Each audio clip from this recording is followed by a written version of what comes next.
안녕하세요. 차은우 씨에 대한 저희의 심층 탐구. 드디어 오늘이 그 마지막 시간이네요. 네, 안녕하세요.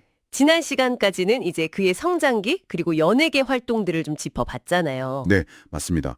어떻게 보면 개인적인 서사에 좀 더 집중했었죠. 오늘은 그를 둘러싼 여러 사회적인 현상들, 또 독특한 팬덤 문화, 그리고 앞으로의 비전까지 좀 폭넓게 이야기하면서 마무리해보려고 합니다. 좋습니다. 단순히 뭐랄까, 잘생긴 스타, 이걸 넘어서서 하나의 어떤 문화적 코드, 현상, 이렇게 자리 잡은 그의 영향력을 좀 더 깊이 들여다볼 시간이 될 것 같습니다. 네. 특히 그를 상징하는 그 팬 문화 있잖아요.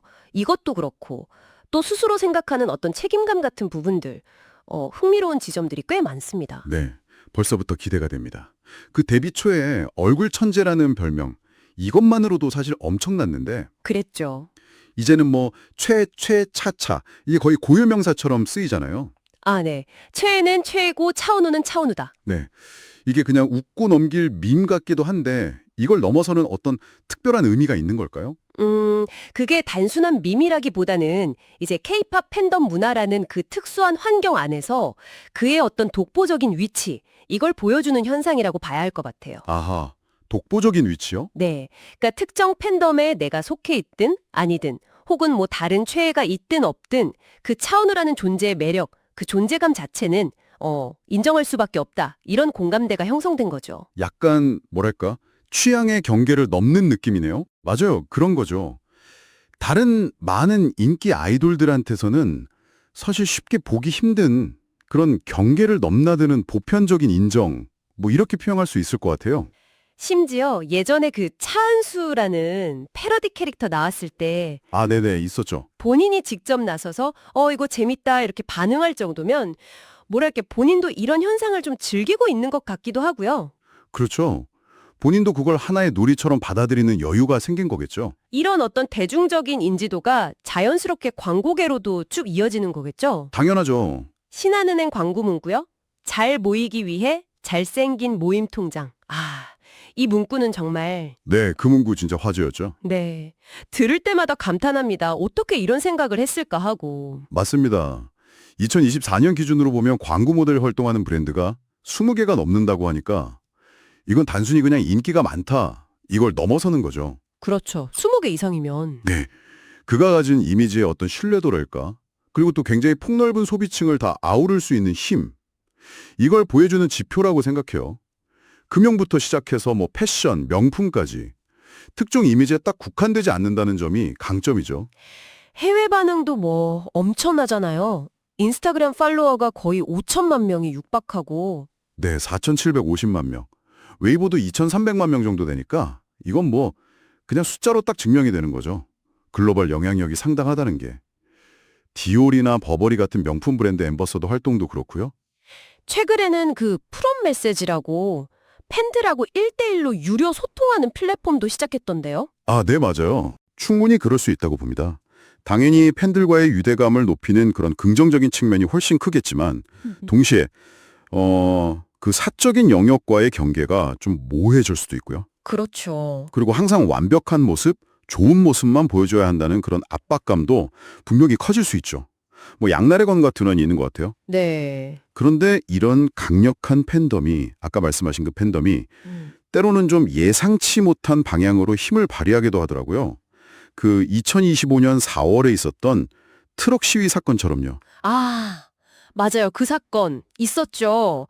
소속사가 악성 루머에 좀 미흡하게 대응한다. 이래서 팬들이 직접 나섰던 거잖아요. 네, 차은우를 보호하라. 그 구호가 굉장히 인상 깊었어요. 맞아요. 결국에는 팬들의 요구가 거세지니까 소속사가 법적 대응을 하겠다고 발표를 했고요. 네. 근데 여기서 진짜 주목할 만한 지점은 그 다음 팬들의 반응이었어요. 반응이요? 어떤 반응이었죠? 소속사가 이제 법적 대응 발표하니까 팬들이 고소도 팬 서비스다, 이런 문구를 내걸고 화답을 한 거예요. 와, 고소도 팬 서비스다.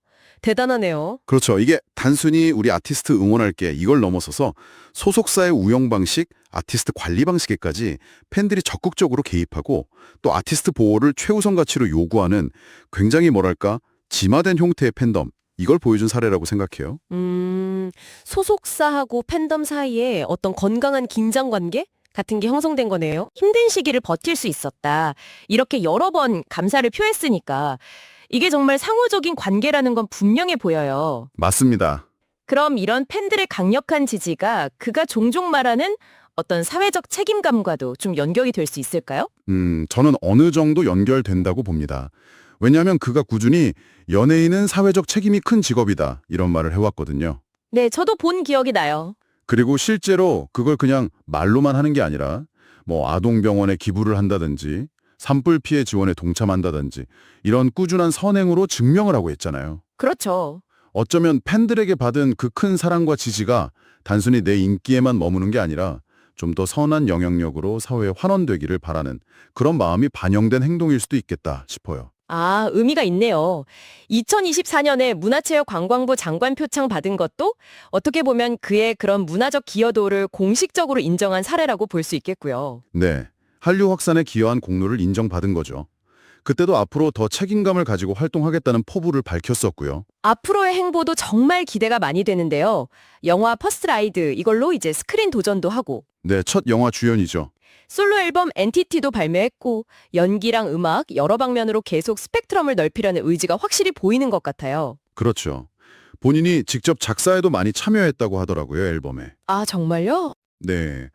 그래서 단순히 보여지는 이미지뿐만 아니라 자신의 생각이나 감정을 좀 더 표현하고 싶어 하는 것 같아요.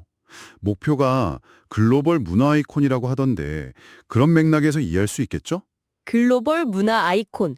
포부가 대단한데요. 근데 또 흥미로운 건 이런 그의 행보에 대해서 팬들이 바라는 점들이 굉장히 다양하다는 거예요. 아, 팬들의 바람이요? 예를 들면요? 뭐 그냥 은우가 행복했으면 좋겠다 이런 아주 순수한 응원부터 시작해서 심지어는 계속 우리의 현실 도피용 얼굴로 남아달라? 약간 이런 애정어린 농담까지 있다는 거죠. 하하, 현실 도피형 얼굴이요. 재밌네요. 네, 이게 그에게 거는 기대가 얼마나 다층적이고 복합적인지를 보여주는 것 같아요. 완벽한 아이콘으로서 계속 빛나주길 바라면서도 또 동시에 한 사람으로서 그냥 인간적인 행복을 누리기를 바라는 그런 마음이 공존하는 거죠. 그렇군요. 정말 여러 가지 생각을 하게 만드네요. 자, 이렇게 저희가 총 4부에 걸쳐서 차은우라는 인물을 정말 다각도로 깊이 들여다봤습니다. 네, 시간이 꽤 길었네요. 얼굴 천재라는 수식어에서 시작해서 이제는 뭐랄까 자신만의 뚜렷한 서사를 써내려가면서 이 시대의 어떤 아이콘으로 성장하고 있는 그의 여정은 앞으로도 계속될 것 같습니다. 네, 그가 예전에 팬들에게 전했던 메시지가 있잖아요. 팬분들이 꿈꾸는 그 미래에 제가 함께할 수 있도록 저도 계속 꾸준히 성장하겠습니다. 이런 다짐이 참 인상 깊었어요. 아, 저도 기억나요. 단순히 외적인 매력에 머무르지 않고 내면의 깊이라든지 또 사회적인 영향력까지 계속 고민하고 넓혀가려는 그의 다음 행보가 그래서 더 기대되는 것 같습니다. 네. 자, 오늘 긴 시간 동안 차은우 씨에 대한 이야기 나눠봤는데요. 청취자 여러분께서는 그의 여정에서 어떤 지점이 가장 흥미로우셨나요? 또 그가 앞으로 써내려갈 새로운 이야기들이 우리 사회에 어떤 질문이나 의미를 던져줄지 잠시 생각해 보시는 것도 좋을 것 같습니다. 이것으로 차은우 편 심층 분석을 모두 마무리하겠습니다. 함께해 주셔서 감사합니다. 네, 감사합니다.